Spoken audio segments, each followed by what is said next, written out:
नाज़रीन, नेतन्याहू जब वाशिंगटन के दौरे के ऊपर है और वहां पर बहुत सारे कंट्रोवर्शियल प्लान्स फलस्तीनियों के हवाले से बन रहे हैं, तो उसी दौरान फलस्तीनी रेजिस्टेंस ने इजराइल की ईंट से ईंट बजा दी है और बताया है कि ऑन ग्राउंड रियलिटीज क्या हैं और इजराइल जो भी मंसूबे बना रहा है उसका अंजाम मुकम्मल फेलियर है, उसका अंजाम एब्सोल्यूट डिफीट होगा।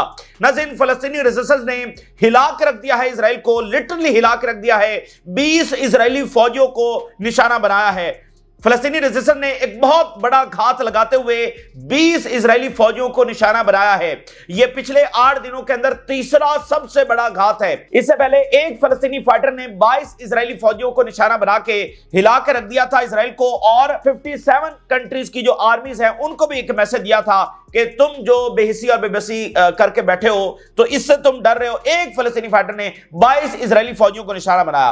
फिर 3 दिन कबल जो है वो शुजाया में 40 इजरायली फौजियों को जो है वो निशाना बनाया गया और आज जो है वो 20 इजरायली फौजियों को निशाना बनाया गया है। ये कोई मामूली नंबर्स नहीं है। इजरायली फौजियों को इतने बड़े नंबर्स में हिट करना, और मॉडर्न तरीन वेपन्स उनके पास हैं और जदीद तरीन टैंक्स हैं और मजबूत तरीन पर्सनल कैरियर्स हैं, मुकम्मल एयरफोर्स की सपोर्ट हासिल है। और गजा तो एक मलबे का ढेर है और अबू बैदा ने बताया है कि हमने उसी मलबे के ढेर से जहां से दुश्मन जो है वो इमेजिन भी नहीं कर सकता था, हमने वहां से निकलकर जब दुश्मन के ऊपर जब अटैक किया है।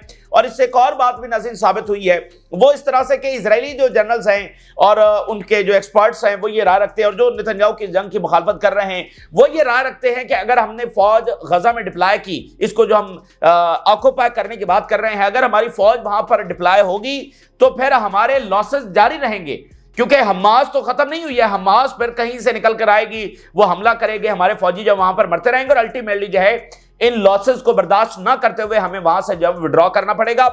आज इस हमले के बाद शदीद तरीन गुस्से की लहर खुद इजराइल के अंदर है और वो इस बात को कह रहे हैं कि ये नेतन्याहू सिर्फ अपनी पॉलिटिकल वॉर के लिए, अब इजराइल के अंदर भी ये बात एस्टैब्लिश हो चुकी है कि पॉलिटिकल सर्वाइवल के लिए जो है ये मजीद हमारे फौजियों को मरवा रहा है। और बहुत ज्यादा गुस्सा, और इजरायली मीडिया इस तरह से चीख रहा है कि इसका मतलब यह है कि लॉसेस और ज्यादा हैं और बहुत कम जो है वो हमारे सामने रखे जा रहे हैं। तो ये तफसीली आपके सामने रखेंगे। दूसरी तरफ नेतन्याहू की वाशिंगटन में मीटिंग हुई है ट्रंप के साथ, और फलस्तीन से मुतालिक बहुत सारे कंट्रोवर्शियल और खतरनाक मंसूबे सामने आए हैं। फलस्तीनियों को डिस्प्लेस करने की खुलकर जब वो दोबारा से बात की गई है। और इसी दरमियान एक और वाकया हुआ है that will go down into history, याद रखा जाएगा हिस्ट्री में। नेतन्याहू जो कि इंटरनेशनली जो है वो एक वॉर क्रिमिनल जिसके अरेस्ट वारंट्स निकले हुए हैं, और सब यूनाइटेड नेशन, तमाम आलमी इंस्टीट्यूशंस ने, ह्यूमन राइट्स के ऑर्गेनाइजेशंस ने, बहुत सारे कंट्रीज ने ये डिक्लेयर कर दिया है, ब्रिक्स ने डिक्लेयर कर दिया है कि वहां पर जेनोसाइड हो रही है। तो इस वॉर क्रिमिनल जो इंटरनेशनली जिसको डिक्लेयर किया हुआ है, उसने ट्रंप साहब को नोबेल पीस प्राइज के लिए नॉमिनेट कर दिया है। यानी ये निजाम जो है वो पूरी तौर पर अपनी साख खो बैठा है। नोबेल पीस प्राइज के लिए किसने नॉमिनेट किया? नेतन्याहू ने, और उस शख्स को किया है जो इस सारे जुल्म में उसकी सपोर्ट कर रहा है। तो मुझे बता दें कि अच्छा, इसको अमेरिकन किस तरह से देख रहे हैं, और ट्रंप जो है वो अगर नेतन्याहू के साथ इस तरह से खड़े होने का फैसला कर रहा है इस सारे पीछे बैकग्राउंड के बावजूद, तो फिर इसका जो रिजल्ट है वो क्या निकलने जा रहा है, और ये जो सारे प्लान्स वहां पर बन रहे हैं क्या ये काबिल अमल हैं और इसके क्या कॉन्सिक्वेंसेस आने वाले हैं, ये तफसीली हम बात करेंगे। नाज़रीन, नेतन्याहू के होते हुए किसी अमन की कोई उम्मीद अगर कोई रखता है तो वो गलतफहमी का शिकार है। और जहां तक ट्रंप की बात है तो इस सेंचुरी का सबसे बड़ा जोक ये है कि ट्रंप कोई पीस मेकर है। अच्छा, इस मीटिंग से मुतालिक जो कोई ये उम्मीद रखे हुए था, या मीडिया की सारी कवरेज इस अंदाज में हो रही थी कि सीज फायर होने जा रहा है, यानी परमानेंट सोल्यूशन, और ट्रंप बड़ा प्रेशर डाल रहा है, ये तमाम मीडिया भरा पड़ा है। और उस वक्त भी हमने ये बात की थी कि ये जो ट्रंप ट्वीट कर रहा है ना, इसके ऊपर एतबार नहीं किया जा सकता, ये सीज फायर और आगे पीछे ट्वीट कर रहा है, क्योंकि जो ईरान के साथ डिप्लोमेसी हो रही थी और ड्यूरिंग द डिप्लोमेसी अटैक हो गया, तो उसके बाद आप एतबार नहीं कर सकते कि ड्यूरिंग द डिप्लोमेसी वो डिप्लोमेसी को जवाब बनाकर जब वो अटैक कर दें। और कल हमने आपके सामने ये रिपोर्ट रख दी थी कि फलस्तीनियों को डिस्प्लेस करने का जो मंसूबा बनाया गया था वो पसे पर्दा जारी है, उससे ये पीछे नहीं हटे हैं। और आज क्या हुआ है कि खुलकर नेतन्याहू और ट्रंप ने, वो कहते हैं बिल्ली थैले से बाहर आ गई, वो ट्रंप और नेतन्याहू ने जब वो खुलकर कह दिया कि फलस्तीनियों को यहां से लीव करना है और डिस्प्लेस होना है, और जो कि बहुत बड़ी बात है इस तनाजुर में कि ट्रंप के तनाजुर में, नेतन्याहू के तनाजुर में नहीं, क्योंकि ट्रंप जो है वो अरबों को गारंटी दे रहा है, वो बाकी जो अपने वोटर्स हैं उनको ये कन्वे कर रहा है कि मैं तो जंगें रुकवा रहा हूं, मैं तो गजा में अब सीजफायर करवा रहा हूं, ठीक है ना। तो उसके तनाजुर में कि ये बंदा किस तरह से अपनी साख तबाह कर रहा है और इन तमाम रियासतों के साथ जो है वो किस तरह से झूठ बोल रहा है, तो अब ये मिडिल ईस्ट के मालिक को भी इसका अंदाजा हुआ है। और फलस्तीनियों को डिस्प्लेस करने की बात की नेतन्याहू ने, ट्रंप ने जब उसको इंडोर्स किया, और मिडिल ईस्ट में मैं आपको बता दूं कि गुस्सा भी बढ़ा है, फ्रस्ट्रेशन भी बढ़ी है, और अक्रॉस द ग्लोब और यूरोप में भी फ्रस्ट्रेशन जब वो बढ़ी है। और ट्रंप ने बहरहाल फैसला किया है कि वो खुद को उसी कश्ती में सवार करेगा जो नेतन्याहू की कश्ती है, जो कि डूबती हुई कश्ती है। और ट्रंप ने यह भी फैसला किया है कि वो तारीख में एक कंट्रोवर्शियल शख्सियत के तौर पर जब वो याद रखा जाएगा, क्योंकि उसने नेतन्याहू के साथ खड़े होने का फैसला किया, तो वो एक कंट्रोवर्शियल शख्सियत के तौर पर, जैसे बाइडन है ना, बाइडन तारीख में कैसे याद रखा जाएगा, बुश कैसे याद रखा जाता है, हिलरी क्लिंटन कैसे याद रखी जाती है, तो ये उससे भी आगे ज्यादा कंट्रोवर्शियल शख्सियत के तौर पर जो वो ट्रंप याद रखा जाएगा। और नेतन्याहू की जो मीटिंग हुई वो डिनर पर, ये यानी उसके एजाज के अंदर डिनर रखा गया, और ट्रंप जो है उसके दाएं बाएं ज़ायनिस्ट बैठे हुए थे, ठीक है ना, दाएं बाएं। और जो अमेरिकन एम्बेसडर टू इजराइल है वो नेतन्याहू के साथ आया था, वो भी इस मीटिंग के अंदर जब वो मौजूद था। और अमेरिका फर्स्ट की पॉलिसी को ट्रंप ने साइड पर रखते हुए इजराइल फर्स्ट की जो पॉलिसी है उसको आगे बढ़ाया। और एक और दिलचस्प बात, इसमें ईरान के ऊपर जो विक्ट्री है उसको सेलिब्रेट किया गया कि नेतन्याहू ने ट्रंप को मुबारकबाद दी, ट्रंप ने नेतन्याहू को मुबारकबाद दी कि हमने क्या ग्रेट विक्ट्री जो है वो ईरान के ऊपर हासिल कर ली है। वो विक्ट्री जिसको खुद अमेरिकन मानने के लिए तैयार नहीं है, जिसको इजरायली सेटलर्स मानने के लिए तैयार नहीं, जिसको दुनिया में कोई मानने के लिए तैयार नहीं है, उस विक्ट्री को जो है वो सेलिब्रेट किया गया। और नेतन्याहू ने लेटर दिया ड्यूरिंग द डिनर। अच्छा, पहले मीडिया अलाउ नहीं था, फिर अचानक से मीडिया को जब बुला लिया गया तो उसने जनाब लेटर दिया और नॉमिनेट किया ट्रंप साहब को फॉर नोबेल पीस प्राइज। तो ये जो तस्वीर है ये बहरहाल तारीख में याद रखी जाएगी कि एक वॉर क्रिमिनल अपने क्राइम पार्टनर को नोबेल पीस प्राइज के लिए नॉमिनेट करा। तो मैंने आपको बताया ये निजाम जो है वो मुकम्मल तौर पर अपनी साख खो चुका है, इसीलिए ब्रिक्स ने जो कल सारी बातें की हैं वो इसी तनाजुर में की हैं, ठीक है ना। ब्रिक्स की सारी बातें इसी तनाजुर में है कि इस निजाम के साथ अब चला नहीं जा सकता है। और नेतन्याहू ने कहा कि हम वॉलंटरी जो माइग्रेशन है फलस्तीनियों की उसको अलाउ करेंगे। और ट्रंप ने सपोर्ट करते हुए कहा कि हमसाया मुल्कों से हमें जो है इमदाद हासिल हो रही है, जो कि कोई इमदाद है ना, इजिप्ट, जॉर्डन, कोई भी ये अलाउ कर ही नहीं सकता है, ठीक है, और ना वो कर रहे हैं। तो ट्रंप ने कहा कि, और आप देखें कि मिस्र के जो सदर हैं उन्होंने दौरा नहीं किया व्हाइट हाउस का, तो हमसाया मुल्कों से हमें जो है वो मदद हासिल है। और इसलिए आप देख लें कि मिस्र जो है वो चाइना से टेक्नोलॉजी हासिल कर रहा है। तो ये ट्रंप की सारी पॉलिसीज का नतीजा ये निकलेगा कि ये तमाम मिडिल ईस्ट के कंट्रीज जो है वो ब्रिक्स में जाएंगे, वो चाइना की तरफ जाएंगे, वो रशिया की तरफ जाएंगे। और सऊदी अरेबिया ने अपने फॉरेन मिनिस्टर को मॉस्को भेजकर इस मीटिंग से पहले सिग्नल दे दिया था। तो देखिए, जैसे ईरान पर हमला किसी लॉजिक सेंस में नहीं आता था, लेकिन ट्रंप ने किया, तो इसी तरह ये इस जंग को बढ़ाना अमेरिका के इंटरेस्ट में नहीं है। तो फिर बहुत सारे बादशाह ऐसे आते हैं जो अपने एम्पायर को खुद ही जवाल की तरफ लेकर जाते हैं। तो अगर ट्रंप ने फैसला कर लिया है तो वो उसकी मर्जी है। और खुद अमेरिकन अब वहां पर मजामत जो हो रही है वो आगे चलकर हम डिस्कस करेंगे। जरा हेडलाइंस देखिए, Netanyahu backs Trump vision for redeveloping Gaza, says Palestinian can leave. अब वो ट्रंप ने चूंकि पहले बात की कि फलस्तीन को लीव करना चाहिए, जो इसकी पिछली मीटिंग हुई थी, तो उसी को जवाब बनाकर, यानी जब भी Netanyahu American, European, western media के ऊपर बैठता है वो कहता है मैं तो ट्रंप के विजन को आगे लेकर बढ़ रहा हूं। अच्छा, meeting with Trump, Netanyahu endorse mass population transfer from Gaza, कहता है it's a free choice. Reuters, Netanyahu says any future Palestinian state would be a platform to destroy Israel. इसने कहा कि 7 अक्टूबर के बाद जो 7 अक्टूबर को हुआ है उसके बाद हम अलाउ नहीं कर सकते फलस्तीनी रियासत। और दूसरी तरफ ये 80 से 90 से मतलब पिछले 40 सालों से बात कर रहा है कि मैं कभी फलस्तीनी रियासत नहीं बनने दूंगा। अब कह रहा है कि जो 7 अक्टूबर को हुआ है उसके बाद फलस्तीनी रियासत की गुंजाइश नहीं है। Trump, Netanyahu look to relocate Palestinians voluntarily from Gaza to other countries. Netanyahu pushes displacement narrative, if people want to stay they can stay. Netanyahu, ठीक है ना। अच्छा, इंसानों में भी शैतान होते हैं, आपको ये बात पता है? इंसानों के अंदर भी शैतान होते हैं। हम तो वो इब्लीस और उसको शैतान समझते हैं ना, ऐसी बात नहीं है। इंसानों के अंदर भी शैतान होते हैं। एक वक्त ऐसा आता है जब वो इंसान नहीं रहता, वो बस इंसान जैसा दिखता है, लेकिन असल में वो इब्लीस बन चुका होता है, वो शैतान बन चुका होता है। ठीक है ना, तो ये बात भी ज़हन में रखें। तो कहता है कि अगर गजा में कोई स्टे करना चाहता तो हमें क्या मसला है, but if people want to leave, लेकिन अगर लोग छोड़कर जाना चाहते हैं दे कैन लीव, तो फिर उनको इजाजत मिलनी चाहिए। It should not be a prison, ये जेल की तरह नहीं होना चाहिए गजा। अच्छा, तो जब ये इजरायली अभी लीव करके जा रहे थे तो इजरायली गवर्नमेंट ने एक कमेटी बनाई कि ये हमसे पूछे बगैर लीव करके ना जाएं। The so called policy of voluntary migration. अब इसके ऊपर हम बात करते हैं। वॉलंटरी माइग्रेशन जो है वो ये दोबारा से दोहरा रहे हैं। We had great cooperation from many countries around Israel, something good will happen. वही महदूद डिक्शनरी 40-50 वर्ड्स की ट्रंप ने, यानी नेतन्याहू ने ये कहा, ये पिछला जुमला उसने दोहराया। साथ ही ट्रंप बोला कि जो हमसाया मुल्क हैं जॉर्डन और मिस्र और इसकी वो बात कर रहा था, इससे हमें बड़ा कॉपरेशन हासिल हो रहा है और something good will happen. Netanyahu nominates Trump for Nobel peace prize as Gaza bleeds. Gaza में शदीद इस वक्त बमबारी हो रही है। द गार्डियन क्या लिख रहा है, Israeli plan for force transfer. अब देखें ना, यूरोपियन मीडिया में कहीं कुछ ना कुछ तब्दीली जरूर है। फोर्स ट्रांसफर, वो क्या कह रहे हैं, वॉलंटरी, यहां पर फोर्स ट्रांसफर। द गार्डियन, अब गाजा पॉपुलेशन अब blue print for crimes against humanity, the guardian ने लिख दिया। तो यहां थोड़ी थोड़ी तब्दीली आ रही है। जैसे फाइनेंशियल टाइम ने इनके खिलाफ रिपोर्ट छाप दी, तो यूरोप में ये तब्दीली आ रही है थोड़ी बहुत। अच्छा, अब ये वॉलंटरी माइग्रेशन जो है ये भी तारीख में एक कंट्रोवर्शियल उसके प्लान के तौर पर याद रखा जाएगा। यानी होते हैं ना कि बड़े ऐसे प्लान्स जो तारीख में फिर उनकी बहुत कंट्रोवर्शियल वो होते हैं और उनसे जुड़ी शख्सियात भी, और बहुत लान तान उन पर सेंचुरीज तक होती रहती है। जो वो तारीख पढ़ता है वो उन पर लानते भेजता है। तो ये प्लान भी एक ऐसा ही प्लान है।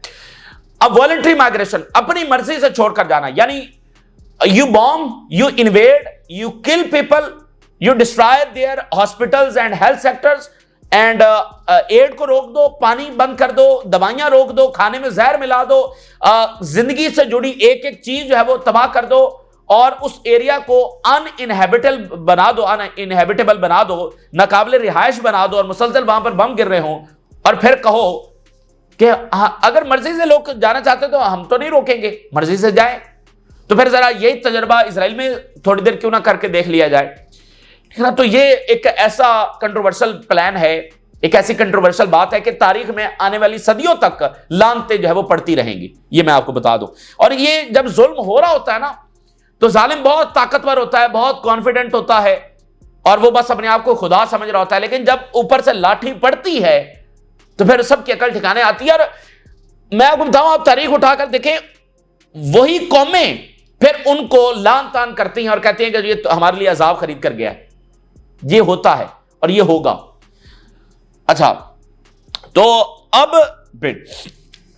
और इससे आप एक और इंटरेस्टिंग चीज देखें, ये जो वॉलंटरी माइग्रेशन और ये सारी बातें कर रहे हैं गजा के हवाले से, इससे एक और चीज सीखनी चाहिए और दुनिया इस तनाजुर में देख रही है कि आज एक खुला सच हमारे सामने है कि गजा में क्या हो रहा है, वेस्ट बैंक में क्या हो रहा है, लेबनान में क्या हो रहा है, ईरान के खिलाफ क्या हो रहा है, यमन के खिलाफ क्या हो रहा है। एक खुला सच हमारे सामने है, उसको भी ये कैसे ट्विस्ट करके, स्पिन करके, स्मोक स्क्रीन क्रिएट करके कैसे नैरेटिव जो है वो हमारे सामने पोर्ट्रे कर रहे हैं। एक खुले नंगे सच को भी जो हमारे सामने लाइव स्ट्रीम हो रहा है, उसको भी ऐसे झूठ से बांध रहे हैं।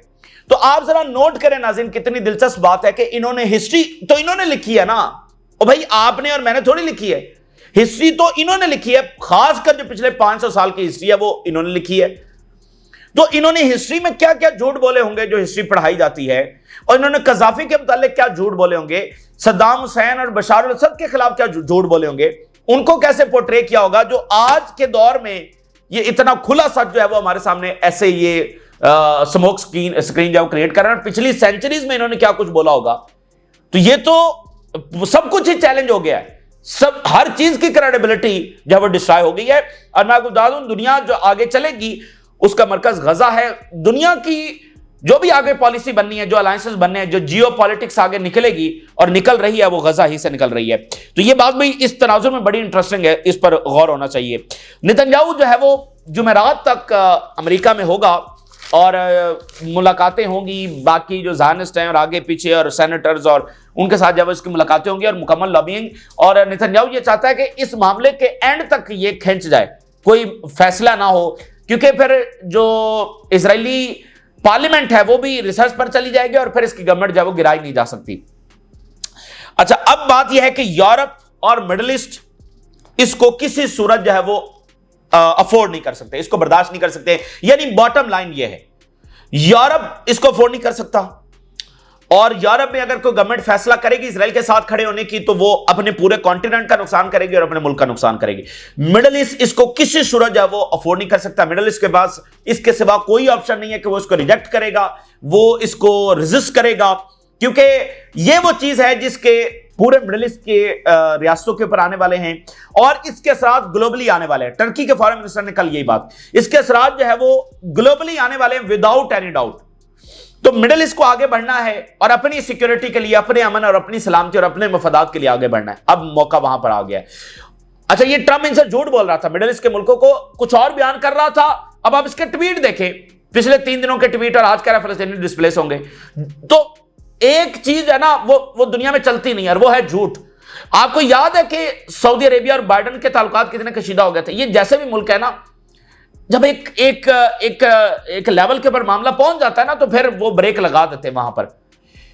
और मिस्र का सदर अभी तक व्हाइट हाउस में नहीं गया, बावजूद इसके कि ट्रंप ने उसको इनवाइट किया हुआ है। उस वक्त भी किया था जब जॉर्डन का किंग गया। तो इसने आकर कहा कि मैं अमन करवाऊंगा, ये गजा का मसला हल करवाऊंगा, तो सब इसके साथ खड़े हुए। अब ये तो बाइडेन से भी अगला साबित हो रहा है, इसके साथ कोई खड़ा नहीं होगा। मैं आपको बता दूं, ये सारे जो ममालिक हैं ये चुप करके कहेंगे अच्छा अच्छा, वेरी गुड ट्रंप साहब, ठीक है, और लेकिन ये फिर नीचे से साइड पर होकर अपने मामलात दूसरे अंदाज में देखेंगे और ये चाइना के करीब होंगे, ये ब्रिक्स के करीब होंगे, ये रशिया के करीब होंगे। इसका नतीजा सिर्फ ये निकलेगा, ये अमेरिका फर्स्ट को उसने बहुत नुकसान पहुंचाया है और ये रीजन जो है वो इनके हाथ से निकल जाएगा। एक देखें, एक ट्रंप की आने की वजह से इन मुल्कों ने कहा ना कि ट्रंप आ गया तो हम अब मसला हल करवा देंगे। तो ट्रंप तो मसला हल नहीं, मसला खराब कर रहा है। यानी एक आखिरी चीज जो वो अफोर्ड नहीं कर सकते मिडिल ईस्ट के मालिक के गजा में जेनोसाइड कंटिन्यू रहे और फिलिस्तीन को डिस्प्लेस किया जाए। तो ये बात तो मैं आपको बता, और यूरोप जो है वो अफोर्ड नहीं कर सकता क्योंकि यहां से रेफ्यूजीज जाएंगे यूरोप, और यूरोप के लिए रेड लाइन है, मैं आपको बता दूं। और यूरोप ने बहुत बड़ी मिस्टेक की जो उसने असलहा देता रहा और अभी भी मुल्क दे रहे हैं, तो वो जो है ना अपना नुकसान कर रहे हैं और पूरे कॉन्टिनेंट का नुकसान कर रहे हैं। तो यूरोप इस बात को अफोर्ड नहीं करेगा। अब वो सैंक्शन लगाने की बात कर रहे हैं, अगले हफ्ते हम देखेंगे, लेकिन इसके कॉन्सिक्वेंसेस हैं, बस ये बात है, ठीक है ना। ये मामला सिर्फ गजा तक नहीं है। अच्छा, और मैं आपको एक और इंटरेस्टिंग बात बताऊं कि ये 1995 के अंदर जब ओस्लो अकॉर्ड हुआ तो ये मसला हल हो गया था किसी हद तक, यानी दोनों तरफ ये अंडरस्टैंडिंग कायम हो गई और इजरायली जो लीडरशिप है उसने ये बात अंडरस्टैंड कर ली थी कि फिलिस्तीनियों के साथ ये नहीं हो सकता कि इनका नामो निशान हम मिटा दें और फिर हम यहां पर रहते रहें। ये ऐसा नहीं होगा, ये एक बस अब जितना हमने हासिल कर लिया ये इतना काफी है। लेकिन फिर क्या हुआ, उस वज़ीर-ए-आज़म को मारा गया, इल्जाम नेतन्याहू पर लगता है। 1995 के अंदर नेतन्याहू वज़ीर-ए-आज़म बन गया, इसने पॉलिसी बनाई कि हर वो रियासत जो फिलिस्तीन को सपोर्ट करती है हम उस रियासत के पीछे जाएंगे, उसको तबाह करेंगे। तो उसके बाद का ये जो सारा फसाद है, यानी वो एक जो इंटरनेशनल अंडरस्टैंडिंग कायम हो गई थी, ऐसा लग रहा था मसला हल हो गया है, उसको सिर्फ नेतन्याहू ने आगे बढ़ाया है, ठीक है ना।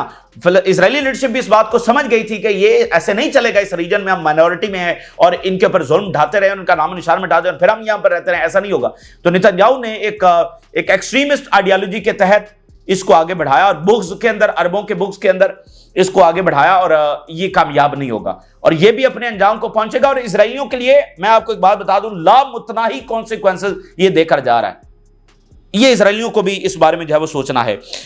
अच्छा, और जहां तक ट्रंप की बात है, ट्रंप जो है वो उसने डूबती कश्ती में अपने आप को सवार करने का फैसला किया, बहुत बड़ी मजामत। अब आप देखें, टक्कर कार्लसन ने इस मौके के ऊपर ईरानी सदर का इंटरव्यू चला दिया है, बिला वजह चलाया है। तो अंदर से जो मजामत है इसराइल के खिलाफ, देखें ट्रंप जंगों को रोकने का नारा लगाकर आया हुआ है, तो अवामी सेंटिमेंट वहीं पर खड़ा हुआ है।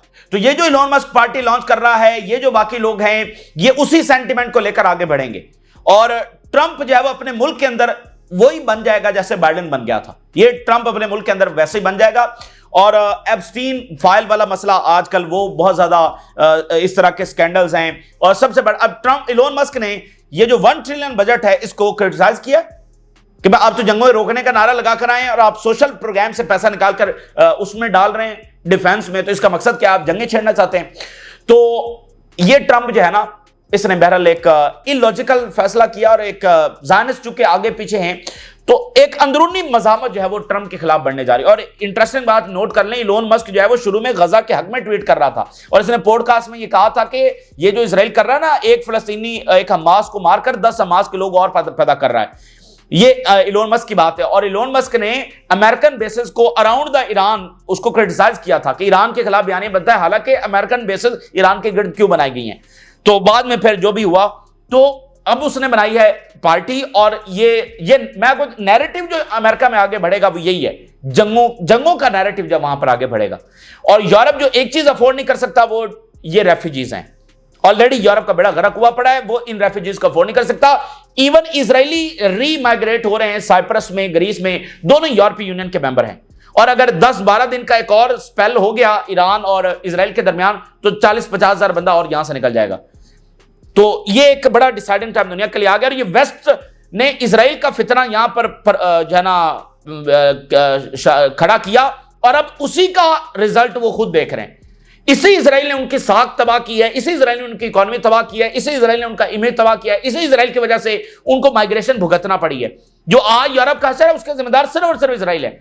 सीरिया में जंग छेड़ी, माइग्रेशन हुई, इराक में जंग छेड़ी, माइग्रेशन हुई, लिबिया में जंग छेड़ी, माइग्रेशन हुई। लिबिया तो है ही इस तरफ और सामने यूरोप है। तो ये सारी जंगें जो इसने छेड़ी हैं, और अब ईरान की जंग छेड़ी तो 40-50 हजार बंदा जो है वो पहुंच गया यूरोप मजीद। तो ये सारी इजराइल की छेड़ी जंगें हैं। और सूडान और सोमालिया और अफ्रीका, ठीक है, अफ्रीका में यूरोप खुद बहुत कुछ करता रहा है। तो अब वो लम्हा आ गया है कि ना यूरोप की वो इकॉनमी है, ना यूरोप की सोसाइटी उसको अफोर्ड करने के लिए तैयार है, और ना ही अमेरिकन सोसाइटी जंगों को मजीद बर्दाश्त करने के लिए तैयार है। और ट्रंप जिस बात की बुनियाद रख रहा है वो तो साल की जंगें हैं। मतलब फलस्तीनियों को ये 2 महीनों बाद डिस्प्लेस कर देंगे और उसके बाद सऊदी अरेबिया के जो ओहदेदार हैं वो तल अवीव उतरेंगे और नेतन्याहू के साथ तस्वीर बनाएंगे, ऐसा होने वाला है। ये तो फिर साल की जंगें हैं, ये वो रास्ता लिया गया है, ठीक है। तो इसका अंजाम फिर क्या होगा मैंने आपके सामने रख दिया। और ऑन ग्राउंड रियलिटी क्या है भाई, पहले तो हमास को हराएंगे तो फलस्तीन और गजा के ऊपर कब्जा करेंगे ना, पहले तो हमास को हराएं। और हमास जिस तरह से इनके इतने बड़े नंबर्स के अंदर हलाकतें कर रही है, ये तो एक बहुत बड़ी तहरीक खुद इजराइल के अंदर से। और जो हरीदी हैं, अब फौज की शॉर्टेज है, फौजी मजीद मर रहे हैं, ऊपर से वो कह रहे हैं हरीदी भर्ती करो, हरीदी भर्ती होने वाले नहीं है। तो एक बहुत बड़ा क्राइसिस खुद इजराइल के अंदर खड़ा है। और अब जरा हेडलाइन देखिए, major ambush in Gaza kills 5 Israeli troops and injured 14, जिनमें ये बाकी क्रिटिकल इंजर्ड है, 5 मौके के ऊपर मारे गए। और इसने इजराइल को जो है वो पूरी तरह से हिला कर रख दिया। अबू बैदा ने कहा threaten more Israeli losses after Beit Hanoun operation, सिर्फ एक जगह पर यह ऑपरेशन किया गया है। और अबू बैदा ने कहा कि हमने operation heavy blow to occupation military prestige, ये जो बड़ा बना फिरता है ना, इसको हमने इसकी ईंट से ईंट बजा दी है।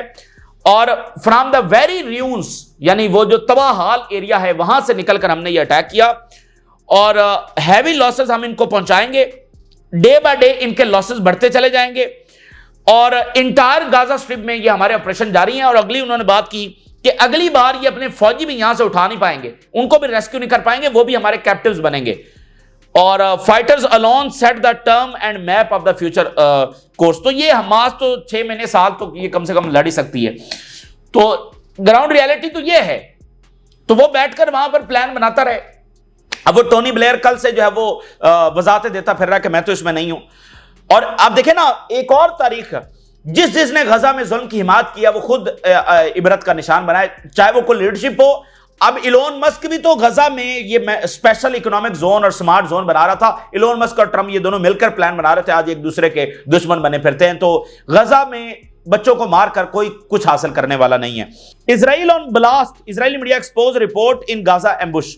अब वो इजराइल हिला हुआ है और मीडिया चीख रहा है कि हमसे इतने ज्यादा लॉसेस छुपाए जा रहे हैं, क्योंकि इस वाकये के बारे में पहले बताया गया कि 2-3 सिर्फ इजरायली फौजियों निशाना बने, फिर अचानक पता चला नहीं तो ये तो 20 है।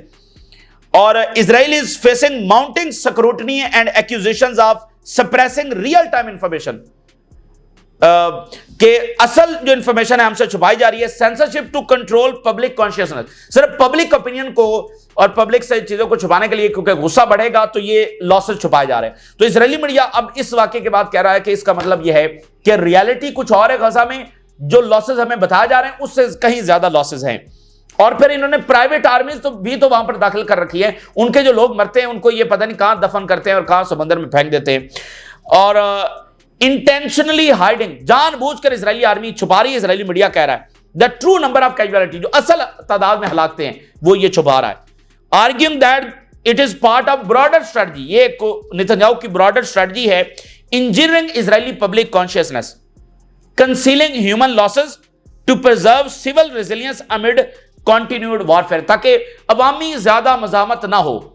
यह ब्रॉडर स्ट्रेटजी कैसा, ताकि नुकसान जो है छुपाया जा सके। तो ये एक मुख्तसर सी सूरत हाल हमने आपके सामने रखी है। उनके मंसूबे, रियलिटीज कहां पर खड़ी हैं, दुनिया कहां मूव ऑन हो रही है, दुनिया बदल रही है। और इसको फोड़ने सबसे मेरे नजदीक जो सबसे बड़ी बात है वो ये है कि अमेरिकन सोसाइटी, वो ये है कि यूरोपियन सोसाइटी, वो ना ही इजराइल को पसंद कर रही है, ना ही इजराइल की जंगों में मजीद जाने में इंटरेस्टेड है। तो जो कोई गवर्नमेंट इसमें जाएगी वो नुकसान उठाएगी, बस सीधी सी बात है। और ट्रंप ने एक और गलत तरीन फैसला बहरहाल कर लिया है। देखते हैं कि आगे क्या होता है। यह ताजा तरीन सूरत हाल है जो आपके साथ शेयर किया। आपने राज रगा करें, इजाजत दीजिए, अल्लाह हाफिज।